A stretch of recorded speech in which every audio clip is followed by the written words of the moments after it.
Hi, எல்லாருக்கும் வணக்கம். இன்றைக்கி இங்கே நல்ல மழை பெஞ்சிட்ருக்கு.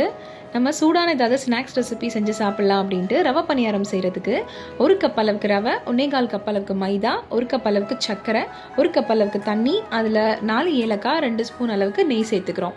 இதெல்லாம் சேர்த்து நல்லா அரைச்சிட்டு மாவு ரெடி பண்ணிக்கலாம். அதுக்கப்புறம் கடாயில் நல்லா எண்ணெய் ஊற்றிட்டு நல்லா சூடானதுக்கப்புறம் ஒரு கரண்டி மாவாக அதில் ஊற்றிட்டு உள்ளே நல்லா வேக வச்சு 2 பக்கமும் ப்ரௌனாக ஆனதுக்கப்புறம் எடுத்துடலாம். இந்த உள்ளே வந்து நல்லா வேகணும், ஏன்னா நம்ம மைதா சேர்க்குறனால நல்லா வேக வச்சு எடுத்துடலாம். அவ்வளோதான், நம்ம ரவை பணியாரம் ரெடி ஆகிடுச்சு. ரவை பணியாரம் ஆக்சுவலாக 2-3 மெத்தடில் செய்வாங்க. இன்றைக்கி நம்ம வீட்டில் இருக்கிற இன்க்ரீடியன்ஸை வச்சு டக்குன்னு செய்கிறதுனால இந்த மெத்தடில் செஞ்சோம். அதோட இஞ்சி ஏலக்காய்லாம் தட்டி போட்டு டீயும் ரெடி பண்ணிக்கிட்டோம். மழைனா எல்லாருக்கும் ரொம்ப பிடிக்கும். அதை இன்னுமே கூடுதலாக என்ஜாய் பண்ணுறதுக்காக இந்த மாதிரி சூடான ஸ்நாக்ஸ் ரெசிபியோட டீயோடையும் என்ஜாய் பண்ணலாம். நீங்களும் ட்ரை பண்ணிவிட்டு எப்படி இருக்குன்னு கமெண்ட்ஸில் சொல்லுங்கள். தேங்க்யூ.